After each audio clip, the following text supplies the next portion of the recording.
Welcome to Searching for the Question Live. My name is David Orban, and I am very glad to have all of you following the show.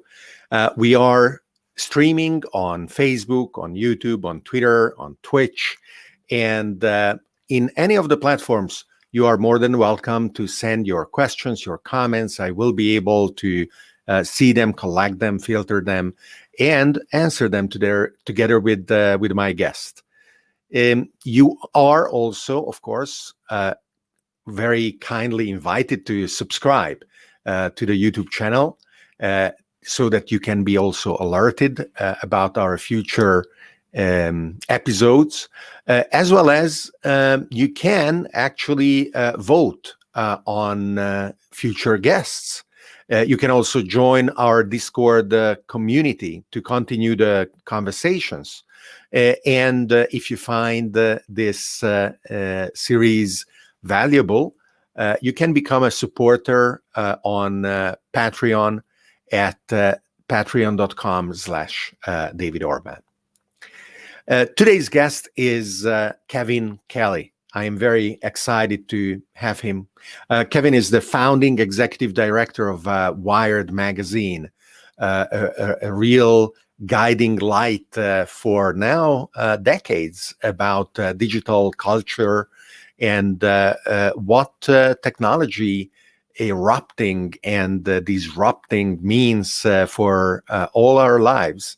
He's also a writer, a photographer, a conservationist, and an eager observer of culture, especially Asian culture, through his travels. We will be covering many of these topics, and I'm sure it will be fascinating. So, Kevin, very welcome to Searching for the Question Live. I am so delighted to be here. Thank you for having me. Let's start from the beginning. How did you believe you became what you are? What was the journey? I would say, like most people who have achieved anything, it was completely unplanned, with lots of detours, meanders, side track, double backtracks. So I certainly did not ever intend to do what I'm doing. In fact, I might have even kind of worked against trying to do that because it was very somewhat similar to what my dad did, and I had no desire to do what he was doing. But I would say that whatever I am doing right now, I'm always rethinking. I'm now 68 and a half years old, and so I'm wondering what I might do when I grow up. That's right. And when I think about my biological age, it is starting to feel weird because mentally I never feel more than 16 or 17. This kind of disconnect, I think, is precious and needs to be cultivated in many ways.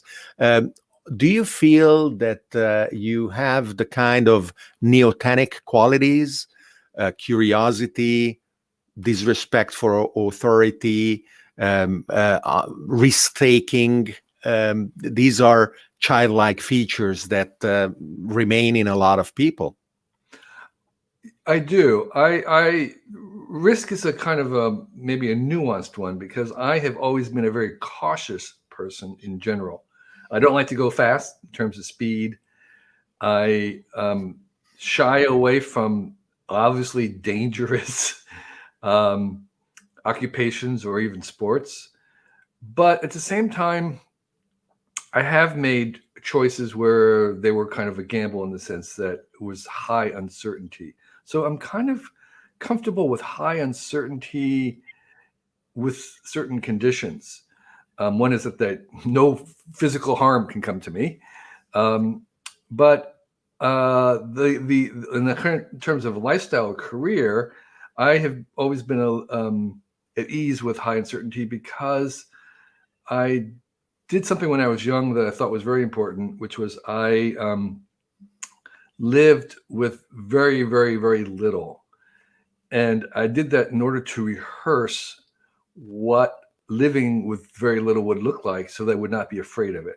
You mean So, you did that on purpose? yes, right. So I had owned almost nothing. I was living in villages, say in Nepal, sleeping on the floor.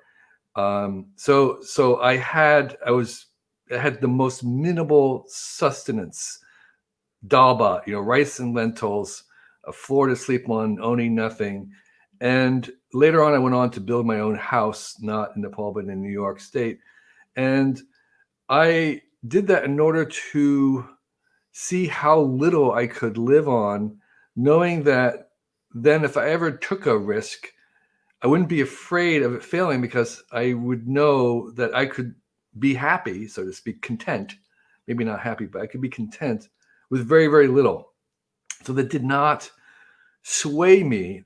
So that notion of like, well, what if I lost everything? Well, fine, because I don't need very much to be content. And how old were you at the time? I was 21, maybe 2021. And what inspired you to carry out that experiment? Henry David Thoreau. Okay.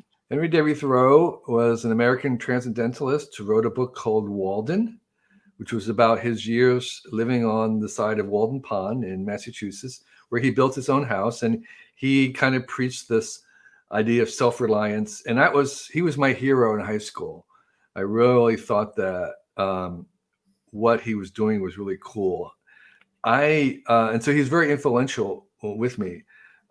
Years later, as an adult, I went back to reread Walden, and I could barely read it because he was so full of himself. He was such, it turns out that he would go home on weekends and have his mother do his laundry and stuff. So there was a lot more there than what first appeared. And I didn't really see that when I was young, but when I was younger, this was a very influential book. And it's more than just about his workaday life. It was more about the connecting with nature and being aware. So he's a pivotal figure in the kind of the environmental movement.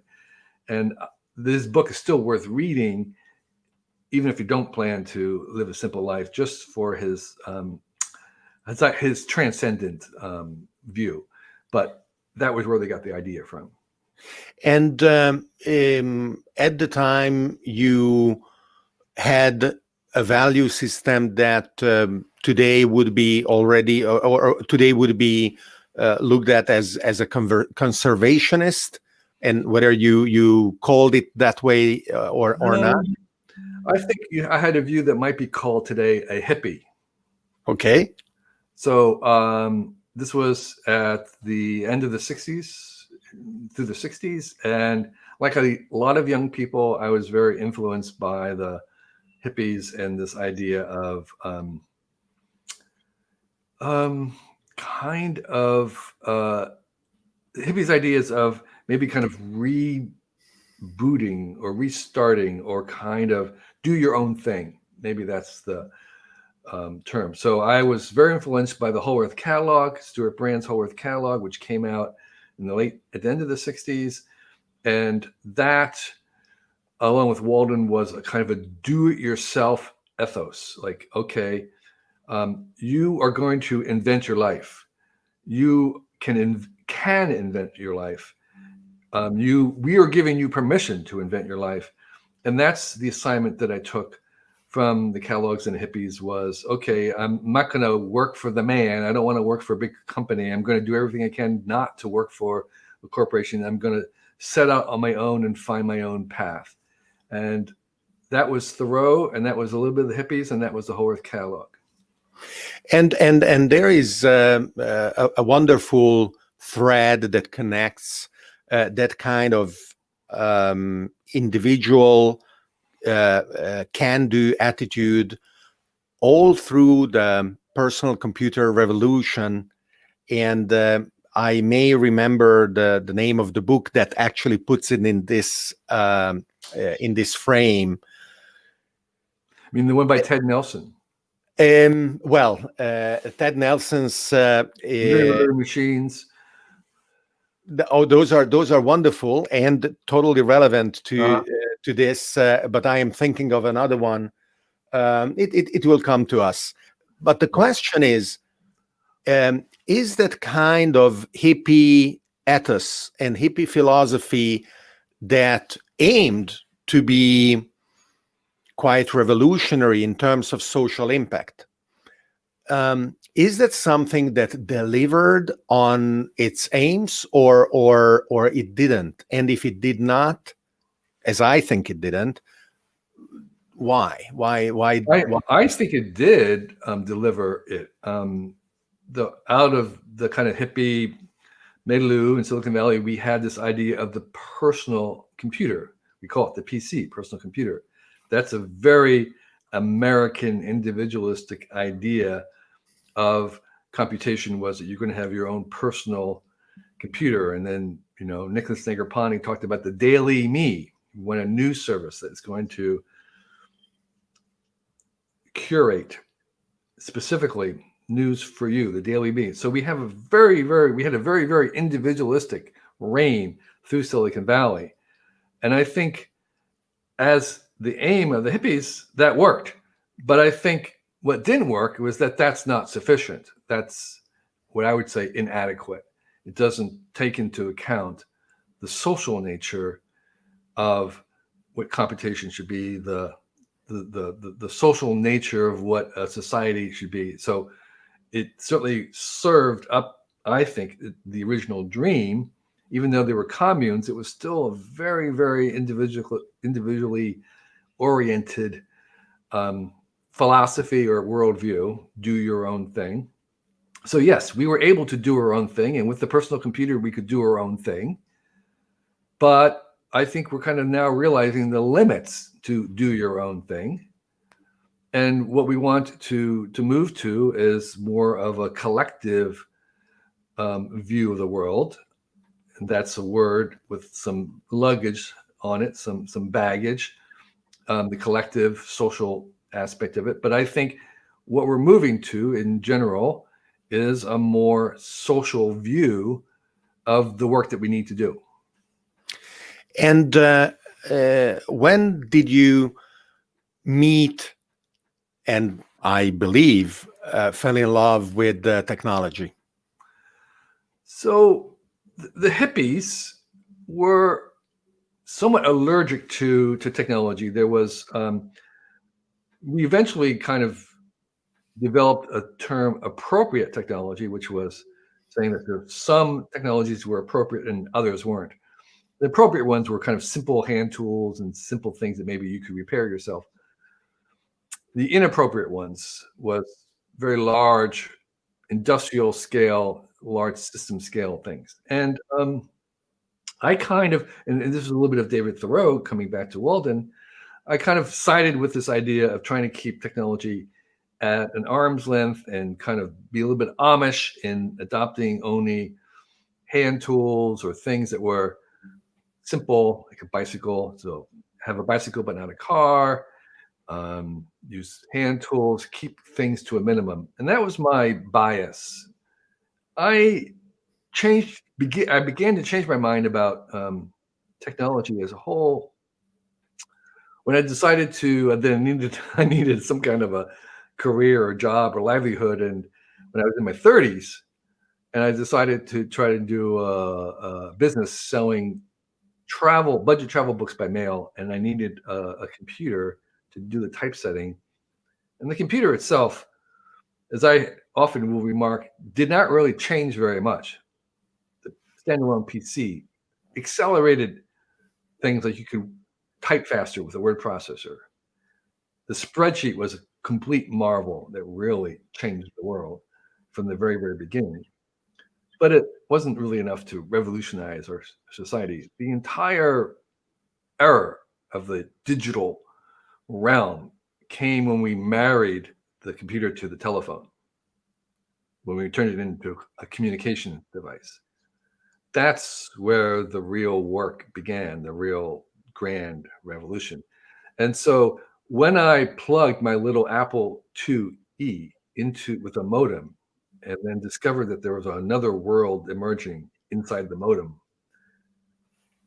it felt for the first time that there was something there that was organic, that it was human scale, that it was somehow almost biological in a way that I had never felt from technology before. And so I fell full into the emerging online world, which to me felt like Amish barn raising.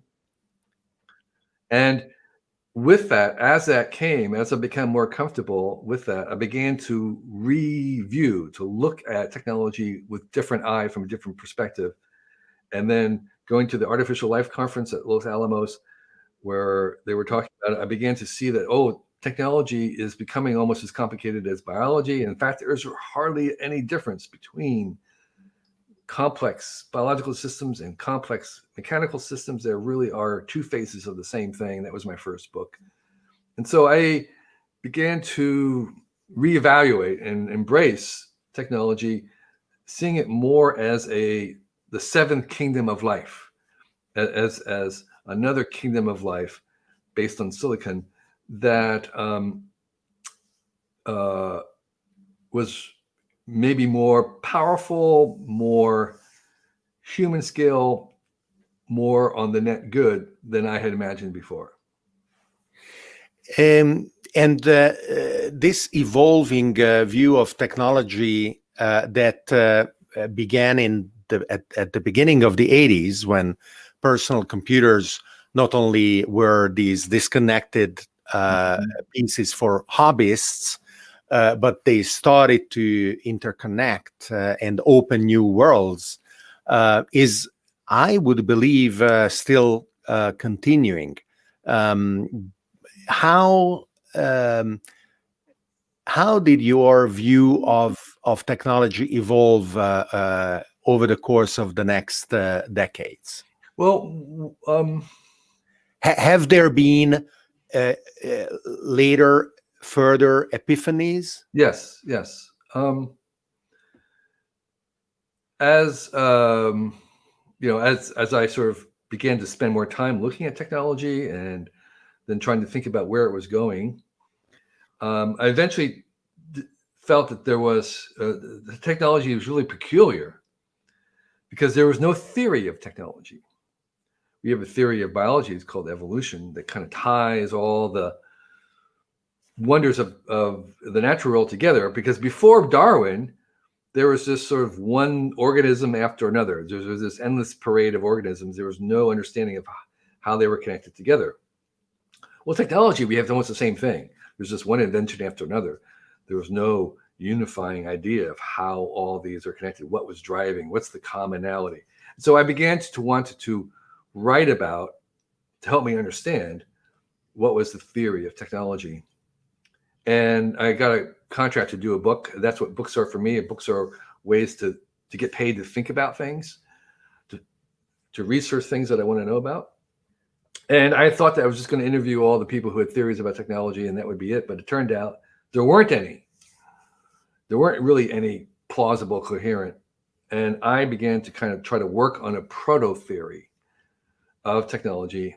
And this was the book, What Technology Wants. And in that process, I came up with a proto-theory, which is basically an extension of, the theory is that technology is an extension and acceleration of life itself.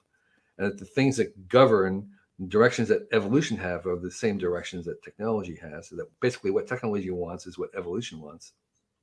But in that process, something weird happened to myself that changed my view. And that was, I became what is called a technological determinist. I came to the conclusion that the sequence of technologies are kind of predetermined.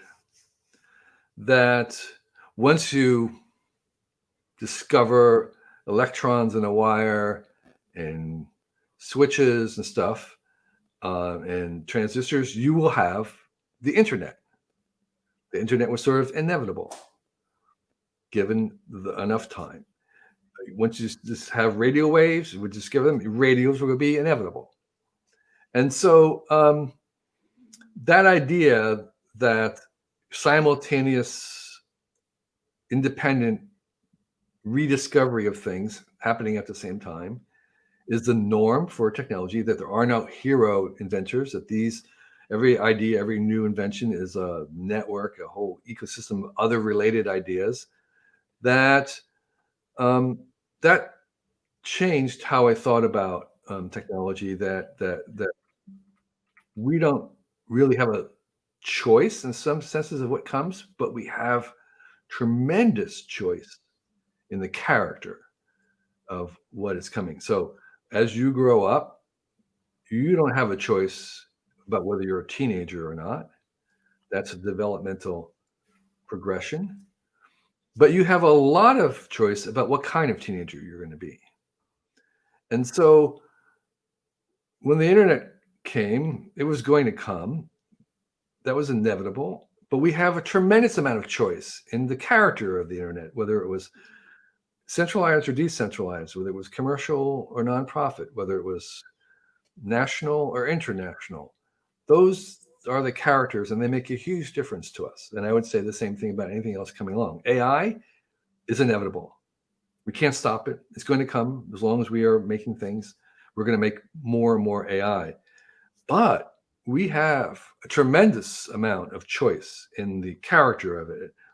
How is it regulated? Who regulates it? How do we deal with it? How is it financed? So those are choices that we have, and they make a huge difference.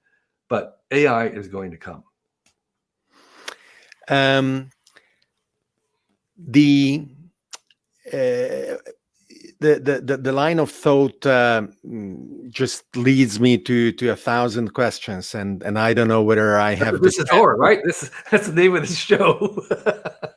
and I don't know whether I will have the opportunity to ask maybe 10, but I will try and choose them carefully so that they originate interest in you as well as in our viewers.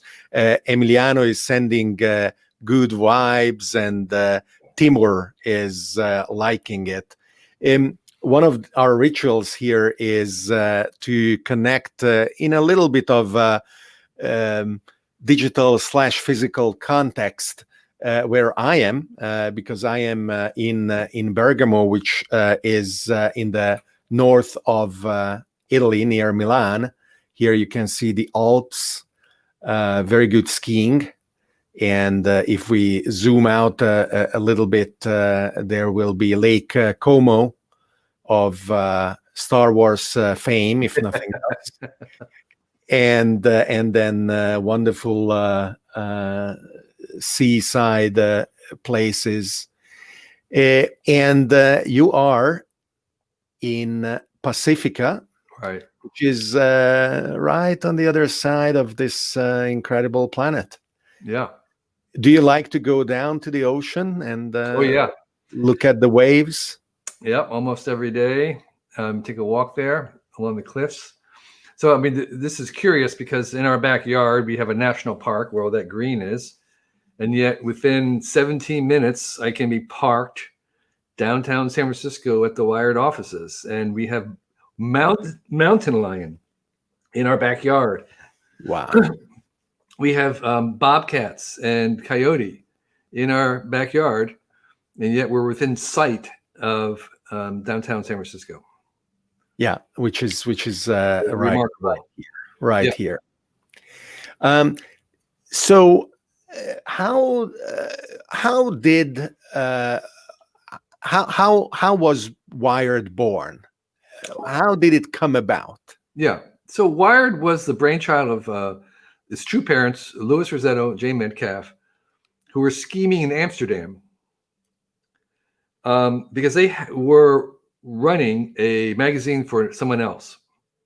And the magazine was about language translation, machine language translation. And it was an industry magazine. And every issue, they kept making it broader and broader, more about Wired-like things, until the owner of the magazine said, "You have to stop this. You know, it's like you're not putting out the magazine that I need." So they had an idea to put out a broader magazine. They call it the Least Boring Computer Magazine. And they wanted to expand that, and they came to see me because I was a fan of the first magazine, what they were trying to do. And I said, okay, you can make a magazine, but if you're going to make this magazine about tech, it has to be in San Francisco. It can't be in Amsterdam. So they actually did move to San Francisco to start a magazine, and we got them started on The Well, which was this embryonic online community to have from the very beginning, to have a digital presence in it. And they went to work with a designer couple, and they came up with a prototype. And they came to show me the prototype, and I was editing another magazine at the time. I was editing Whole Earth, and I was writing a book. And they said, "Do you have any editors you could recommend?" And I looked at the prototype, and I had already tried to start a digital magazine. I was trying out this idea of doing one called Signal, and it was about ideas, and it was about the tools. And Lewis and Jane's brilliant idea was to make it about the people behind the tools. And that's what Wired was. It was about the people making the revolution. And it was very people oriented. And that was the genius of it. And I saw the prototype and I said, this is going to work. I'll volunteer to edit the first couple issues because I still have I have a book to finish and a magazine to go back to. But it turned out the Wired was just too much fun. So I never went back. So the origins of it was this couple who saw in it that the world was going to need an explanation for this coming thing, this coming revolution. And the main business argument that they made, which is also genius, and I would not have made it, was that they realized that the advertisers would want to connect with these people who were reading it. And the people who were reading, who were making, the people in Silicon Valley who were making Silicon Valley were not reading other magazines. They weren't watching TV. They weren't reading Time magazine. You mean they were not reading Mondo 2000? Well, they might have been reading some Wando.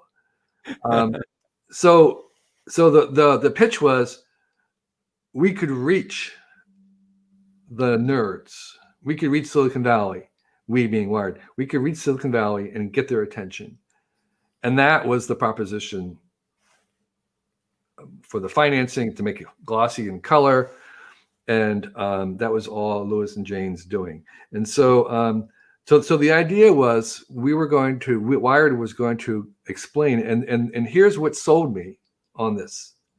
Here's the one thing that sold me. Besides seeing the prototype, Lewis said, I want to make a magazine that feels as if it has been mailed from the future. And that was when I said, okay, sign me up. Well, and it was for many years the last page. It was, and what we did was,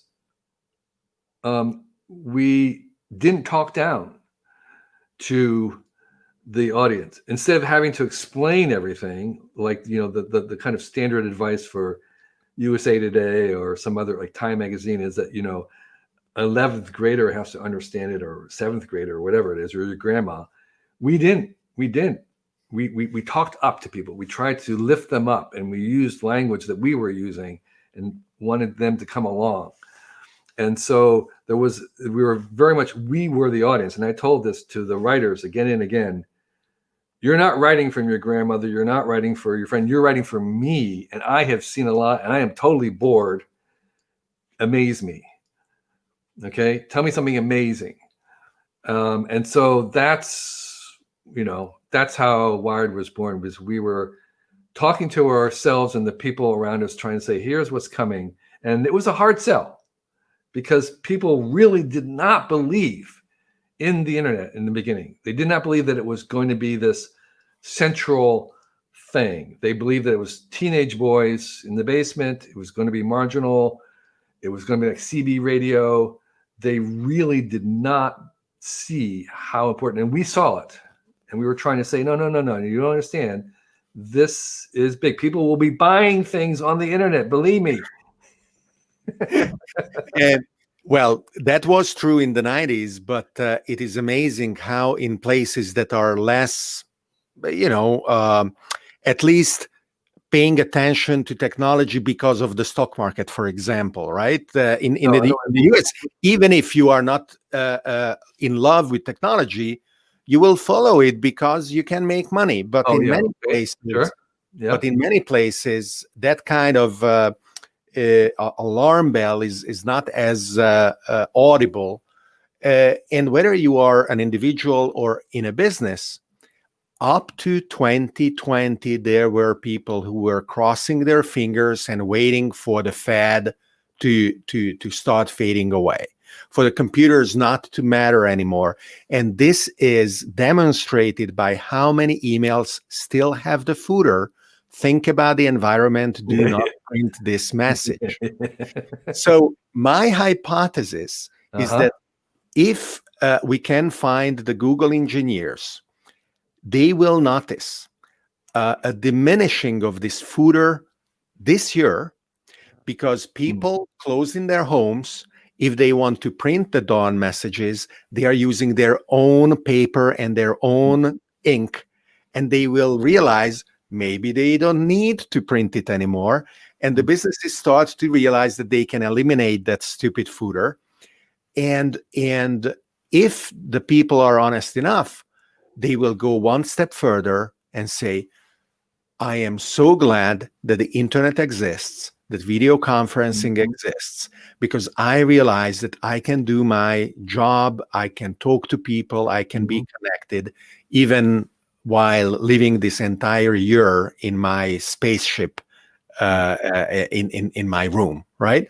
And so I hope that a lot of people realize that. And Wired, here you go. A guy in Italy telling you that Wired for him represented a new the realization that he wasn't alone, that there were people who were thinking like him, Right, right. and that gave him a great And inspiration. that was a very common comment or remark in the early days of Wired. And part of what Wired did was alert to people that there are other people who thought like they did. And that was this idea of kind of building an identity. So there were people who, didn't identify as nerds or geeks or Silicon Valley. This was part of what Wired did, was make that an identity. And Italy, by the way, is one of the only two countries, as far as I know, that have their own local Wired editions. One is Right. the UK, okay, understandable, and the other totally weird. Not only Italy has Wired, but it survived kind of a long Right, time. Maybe right, now right. it's 10 years running. So Sure. that is unexpected. Yeah, it is. It was one of the first to also have an edition besides UK. It was very early. Yeah. And that might have been because some of the aspects of Wired was a very designy. It also pioneered design and color and things, which of course Milano and other places.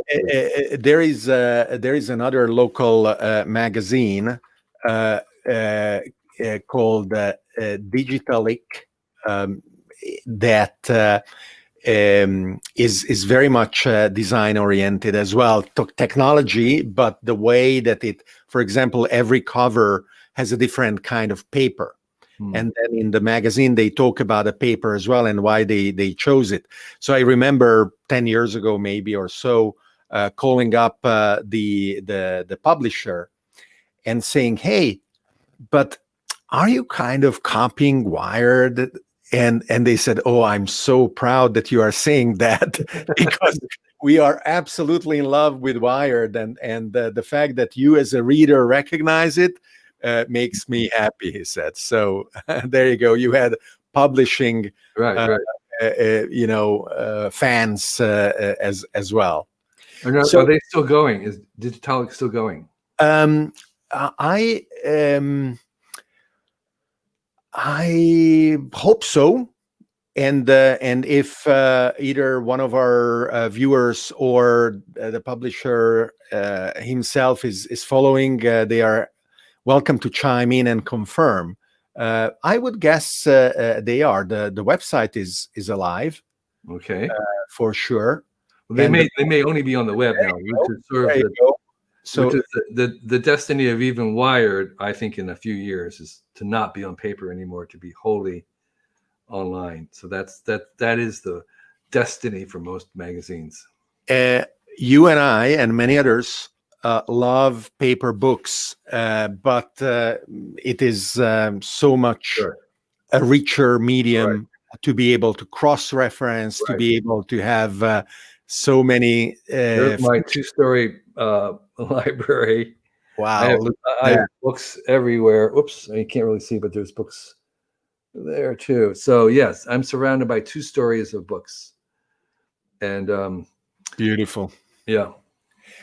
So Emiliano again is asking. I will summarize 2 of his questions in one. On one hand, he's asking, how is the future today, or is the future Mhm. as you look at it in 20 years? And is what is the future that is interesting today on one hand? And sorry, I lost his question. The other question, too many are popping up. And do you believe that in the future technology could change so that it is less in our face? We need to talk about it less because it will kind of disappear. It will just what the world is. So one at a time, I'll answer the second question first. I think that technologies succeed when they disappear from our awareness. That when we're not aware, that means the technology has succeeded.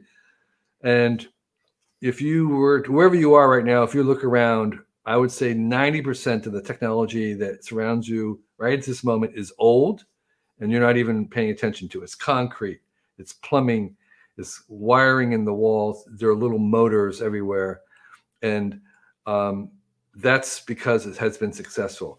And I would say a lot of the technology that we're making today will become successful and become invisible, will become something that we're not aware of, and that has including things like AI. Most of AI today already is invisible and not something we're aware of, and most of AI in the future will be completely invisible to us because it has been successful. So, but there's always new technology, and I like Danny Hellis's definition of new technology. New technology is any technology that doesn't quite work yet.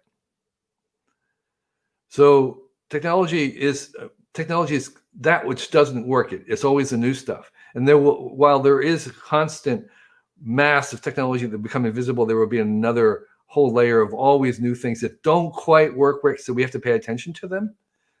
And so that's forever. Forever now forward, we will be newbies. We will be dealing with new things. We will having to learn new things. And while the young millennials, youth today, they rub their hands and they say, I'm a digital native. Well, you're a digital native right this moment, but in 20 years from now, you're going to have to be learning the whole new interface and gesture interface for AR. You'll be having to learn how to talk to an AI all over again. You'll be a newbie. So we're not out of it. We're always going to be learning new things, and there's always be this disruptive aspect of technology forevermore. So I think that it should be the state that we imagine in the future. There's not this kind of utopian harmony where things settle down and everybody is peaceful. No. It's going to be going on forever. Rebecca is quoting David Bowie, who says that the internet feels like an alien life form. Yeah. And she's asking, what are your views on recent advances in brain-computer interfaces and Neuralink in particular, which is going to help the disabled in the short time, but in the long term, Elon Musk sees one of the biggest challenges is our limited bandwidth for absorbing information, being able to act on information. given to the degree that we are exposed to it. Right. And so improving that with a better interface is what Neuralink wants to do. Right.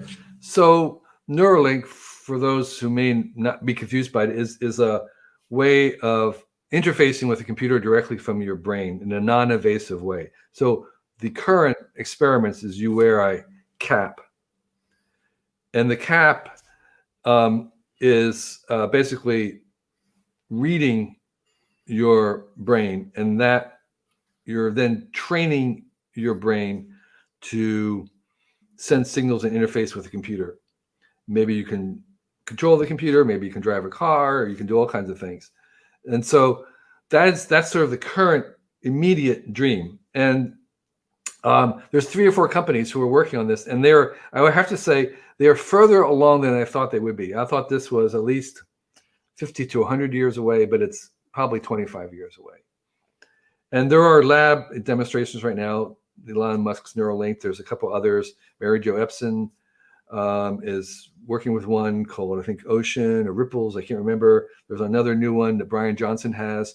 And I have not seen, or I should say, I have not tried on any of these myself, so I can only speak secondhand. But the way that they are working is that it turns out that your skull is actually transparent to near-infrared light.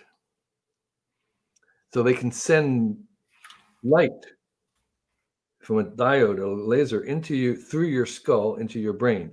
And the amount of photons that get in actually are not any more than what you might get by walking in the sun, because there's also near-infrared light coming from the sun that goes into your brain.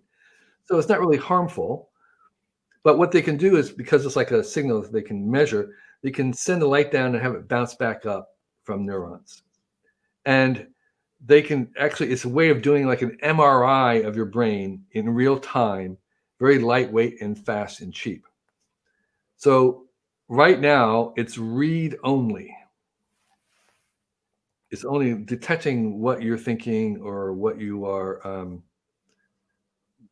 trying to do, and it's probably, it's relatively it works, and to the first approximation.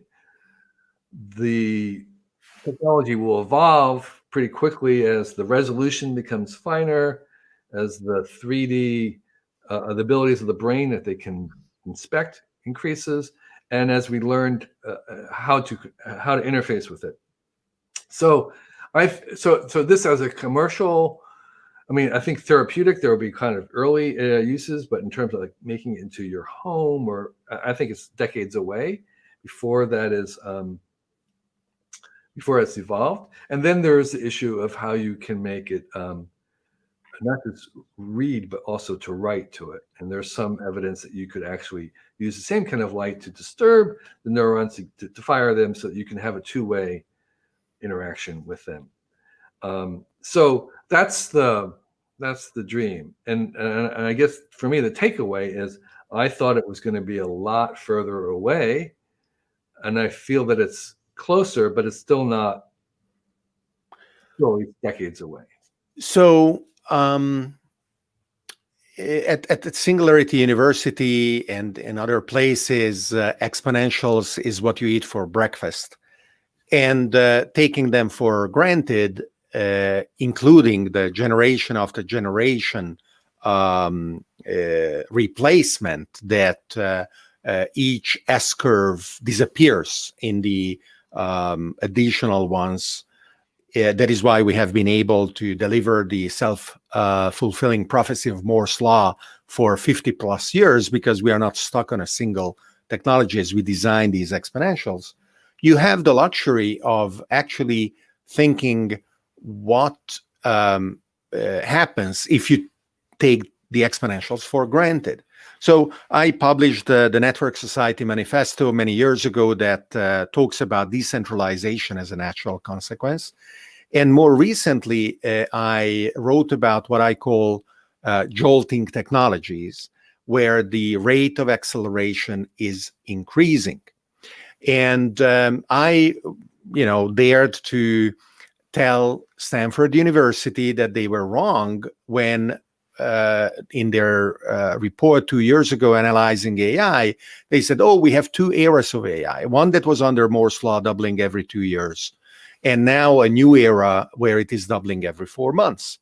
Fantastic, but an approximation of a double exponential, because the new rate is not going to be constant. And I was proven right just a couple of weeks ago by NVIDIA, whose CEO said they are now planning for AI doubling every 2 months.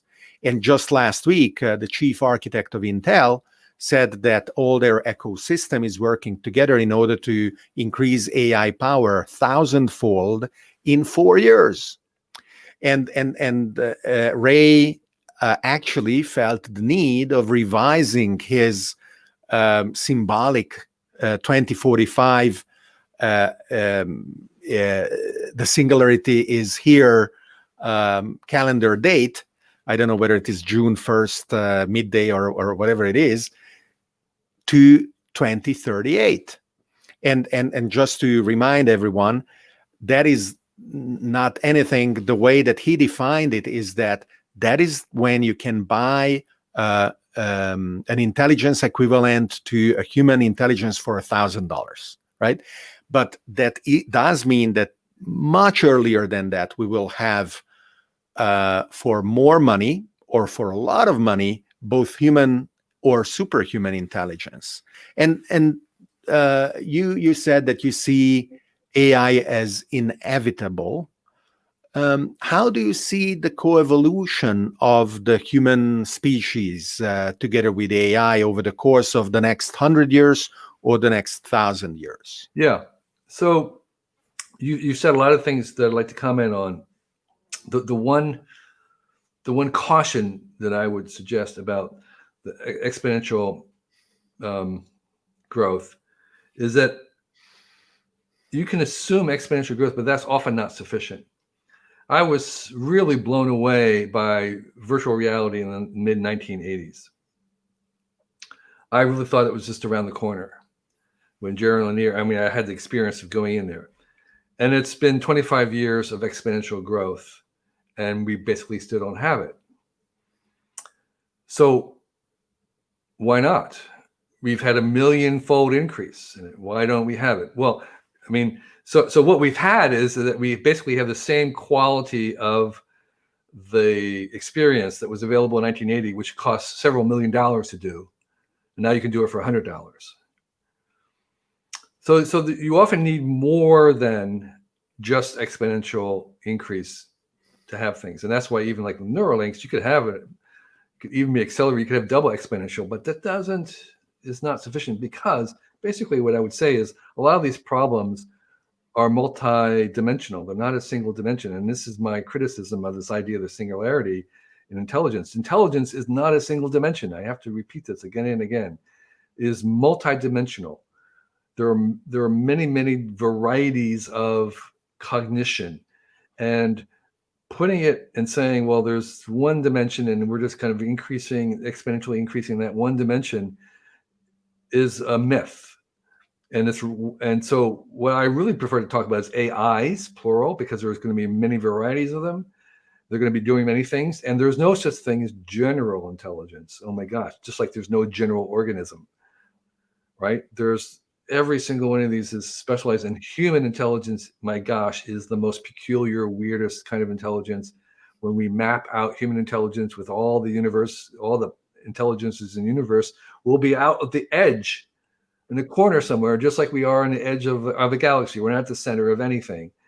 We have a very peculiar intelligence that's really at the edge, because it was evolved for our own situation on this planet. So, yes, there is exponential growth in many dimensions, but that's not sufficient for what we're looking for. Intelligence is very complicated. It's a complex thing. It's arrangements of many kinds of cognition. And that's true for our own intelligences. That's true for animal intelligences. There's many types. Animals are superior to humans in many kinds of cognition. And the whole purpose of this is that we're going to make AIs that don't think like humans. So easy to make a human in 9 months, untrained labor. Okay. We want to do this. What we want to do is to make other kinds of thinking. That is the main benefit, is think different. To think different is the wealth generates the wealth of this new economy. So we want to think different. And the value of AIs is that they are not going to think like humans. I think the best metaphor for them is to imagine them as artificial aliens. And right? you mentioned evolution and how biology has been revolutionized by the Darwinian view that was able to systematize it, and that we needed the same kind of evolutionary view of technology that you at least started with what technology wants. And of course, universal Darwinism, as articulated by Richard Dawkins and then analyzed by Susan Blackmore, with Memes, Dawkins introducing memes that are not images on the internet, but are the units of culture that evolves, and Susan Blackmore introducing themes, which are the units of technological evolution, are all yearning for possibly a science fiction writer to give them better neologisms, because these are so clunky, both of them.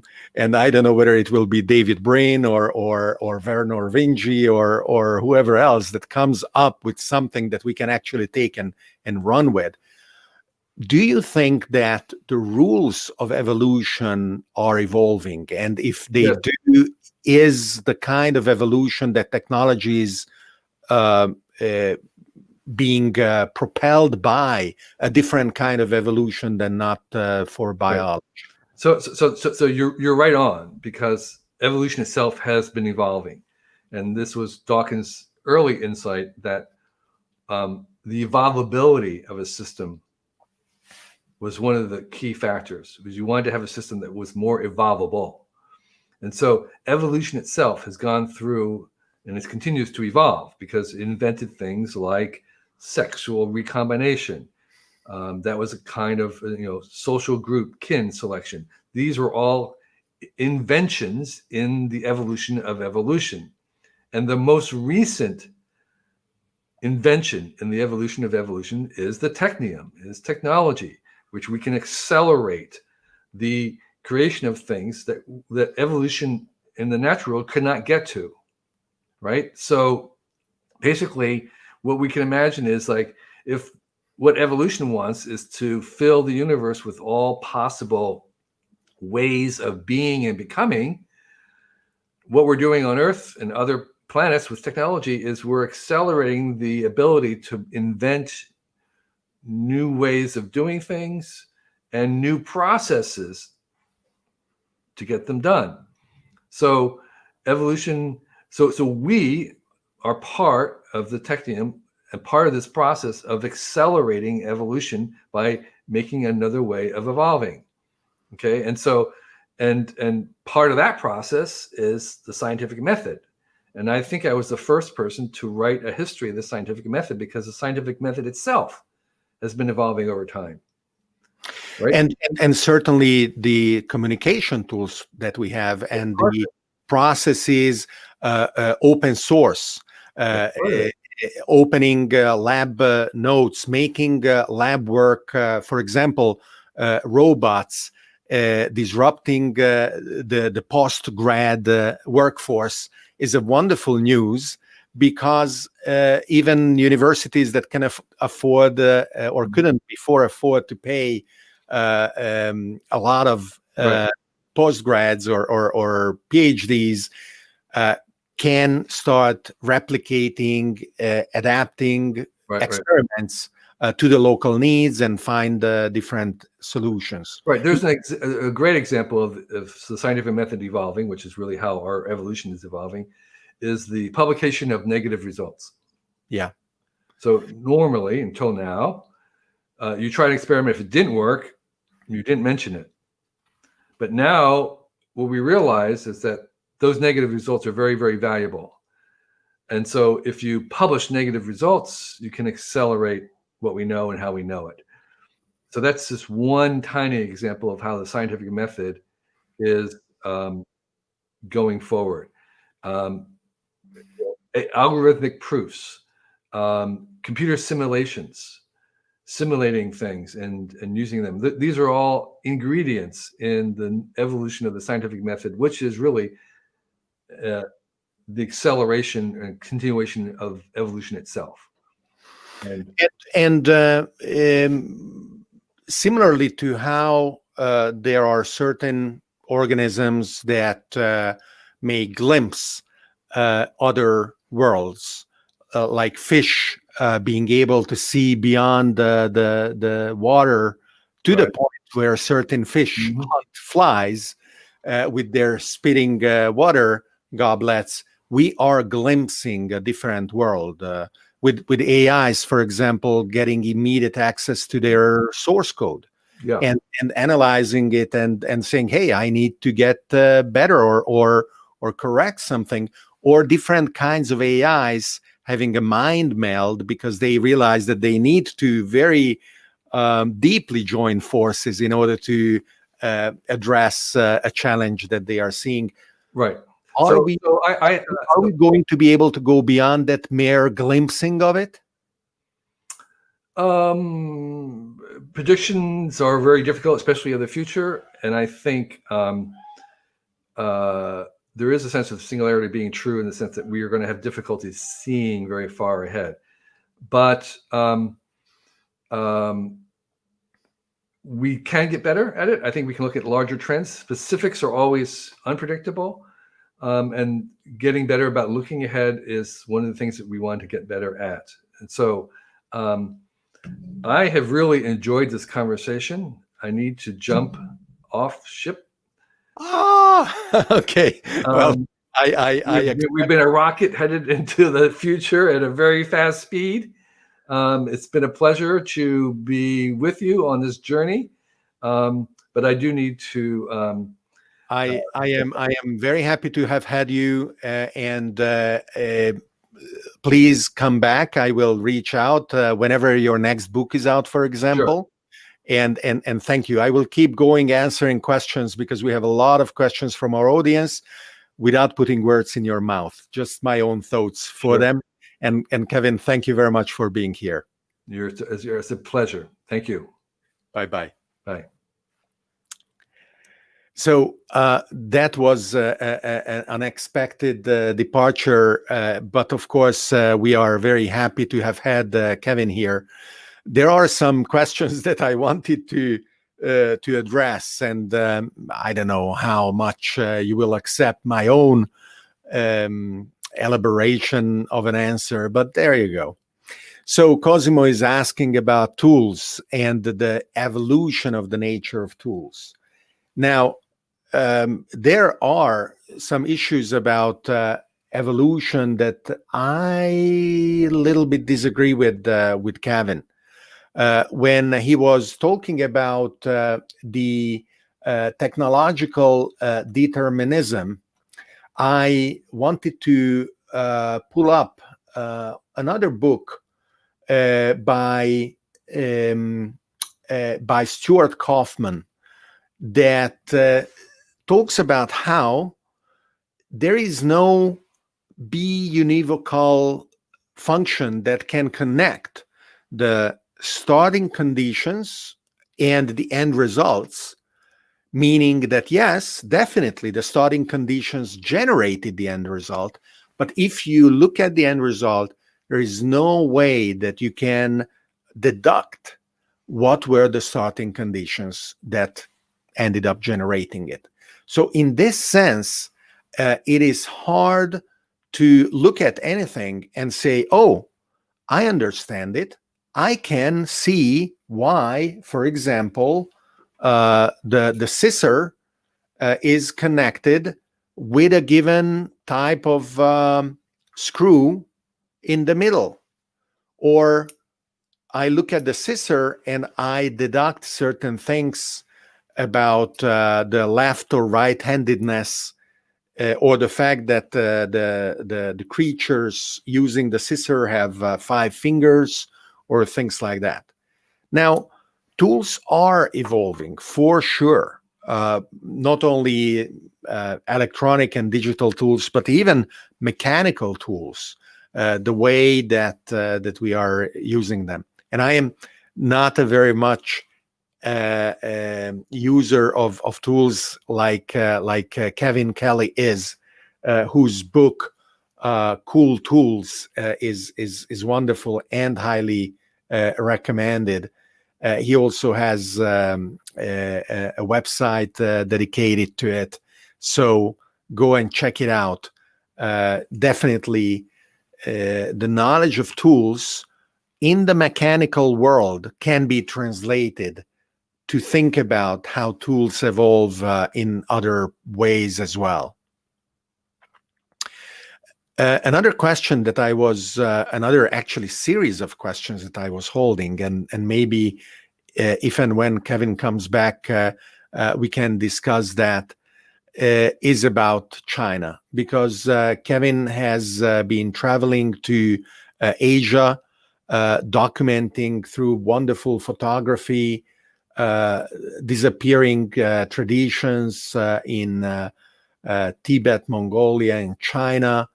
And you can go and look at them on his Instagram account, Vanishing Asia. So one of the questions that came up was from Pranjul, who is wondering whether we should be scared of Chinese growth and prosperity, and if maybe China is the new world center. So I don't know whether Pranjul is in India or in the US or elsewhere. Certainly, the 20th century was US centric.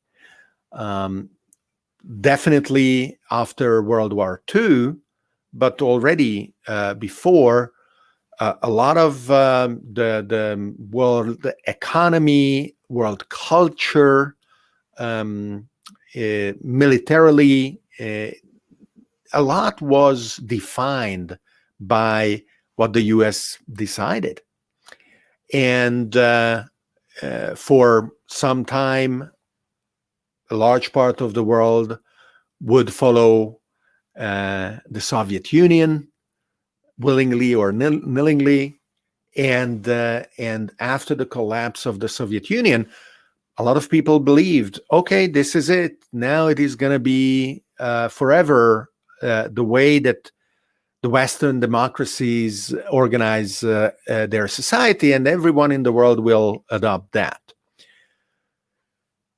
The Chinese prosperity is definitely not something that should scare anyone. I believe it should be thrilling to understand that it is indeed possible to pull out hundreds of millions of people from extreme poverty. And as we look at other large populations, we can be optimistic that it can be done. And actually, this time around, including China, it will be done with much fewer externalities. Renewable energy, for example, that is still rapidly decreasing in price and improving in availability, is going to be a huge source of well-being. Because if you have energy plentiful available, you are able to desalinate water, to extract raw materials, to transport products and produce, to create fertilizers, to create shelters, to use chemistry and molecular biology, everything. And you can do it both without being subjected to increasing degrees of political dependence through energy supplies, which used to be the case with oil, and without depleting the environment. Now, is China going to aim for the kind of world domination that the US exercised over the course of the past 100 years? Historically, it wouldn't seem like it. China, for 3, 4, 5,000 years, was its own country, or not even. And it had opportunities, for example, 600 years ago, to go ahead and discover Europe and then colonize Europe. And China stopped its explorations. Will it now be different? Will the already existing commercial agreements with Africa for ports, for railroads, for mines turn into leveraging that into political influence? We'll see. I don't think that over the course of the next several decades, China will replace America by becoming something very similar to what America has been over the course of the 20th century. Tom Gunn asks, why does the world have only one Elon Musk? Now, there are many facets to the question. Definitely the world has more than one person that would be capable of doing things or thinking the way that Elon Musk is thinking and doing. And one of the reasons why they are not doing the things that Elon Musk is because potentially they are living under different circumstances. They are more limited by their birthplace, by their upbringing, or by their luck. And definitely the availability of technology and the availability of prosperous communities should make it possible for more and more people to be ambitious like him.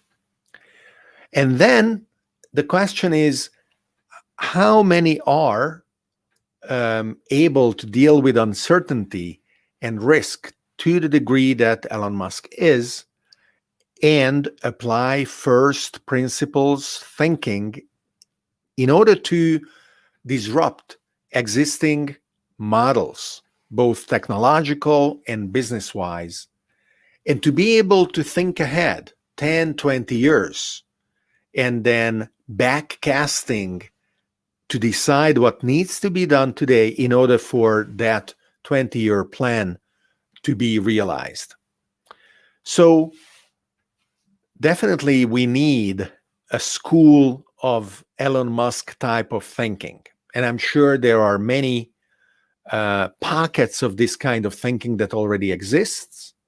And it should be nurtured, it should be supported, it should be cultivated in order to generate more than one Elon Musk, because we need many more.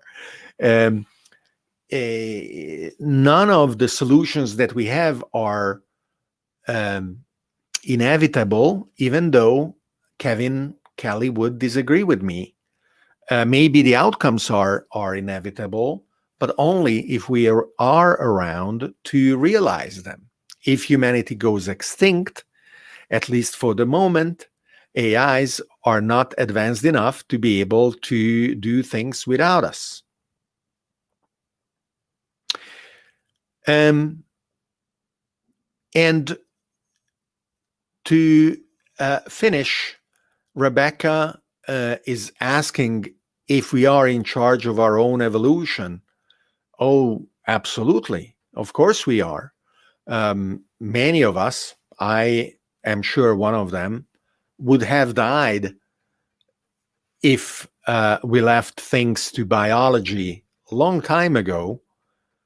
And the way that we are now intervening in the capabilities of humans is many orders of magnitude faster than what biology would be able to produce by itself. And as Kevin said, evolution is evolving. So part of the rules of the evolution today is our ability to be more aware and more moral than nature by not cruelly and deterministically eliminating all of the individuals that don't fit in the schemes of the current worldview. Contrary to nature, that is happy of killing billions of individuals and exterminating millions of species, human-driven evolution is much more humane and should aim to increase this degree of acceptance and tolerance and inclusivity, which enriches the variety and the possible solutions that we apply. And superintelligence, Rebecca, already exists in many different ways. A very simple handheld calculator is superintelligent in its own tasks compared to me. The ability to